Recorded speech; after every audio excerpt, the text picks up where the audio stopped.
దేశం తన రూపురేఖల్ని మార్చుకుంటుంది. పేద దేశంగా డెవలప్ అవుతున్న దేశం అన్న దశ నుంచి తనను తాను మార్చుకుంటూ దూసుకెళ్తుంది. భారత్లో బిలియనీర్ల సంఖ్య అంతకంతకు పెరుగుతుంది. గడిచిన 5 ఏళ్లలో పెరిగిన బిలియనీర్లు మాత్రమే కాదు, రానున్న 5 ఏళ్లను అంతకు మించి దూకుడు నమోదవుతుందని అంచనాలను వ్యక్తం చేస్తుంది నైట్ ఫ్రాంక్ అధ్యయనం.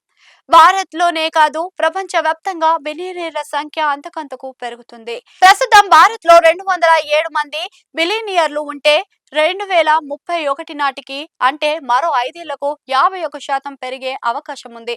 దాంట్లో 313కు చేరుకుంటుందని నైట్ ఫ్రాంక్ తన తాజా అధ్యయనంలో అంచనా వేసింది.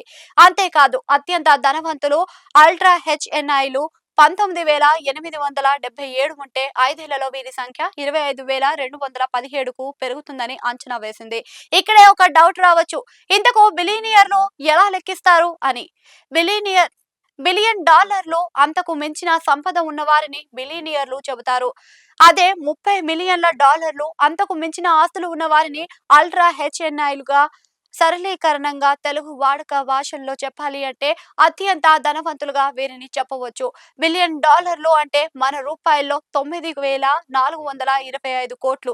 ఇటీవల కాలంలో డాలర్లతో భారత్ రూపాయి మారకం విలువ పడిపోవడంతో ఈ మొత్తంలో మార్పు వచ్చింది.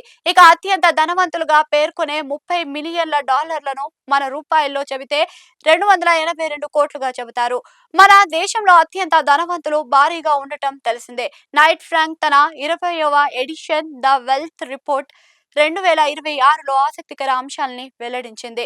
అంతర్జాతీయంగా భౌగోళిక రాజకీయ ఉద్రిక్తతలో అంతకంతకు పెరుగుతున్న వడ్డీ రేట్లు, పెరుగుతున్న అసమాన ఆర్థిక వ్యవస్థలపై ఆందోళన నెలకొన్నప్పటికీ సంపద క్రియేషన్ అంతకంతకు పెరుగుతున్నట్లుగా వెల్లడించింది.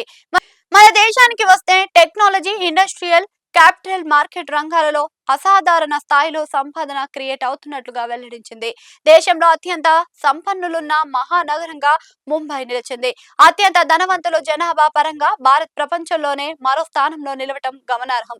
ఇక బిలియనర్ల విషయానికి వస్తే గడిచిన 5 ఏళ్లలో 58% పెరిగినట్లుగా వెల్లడించింది.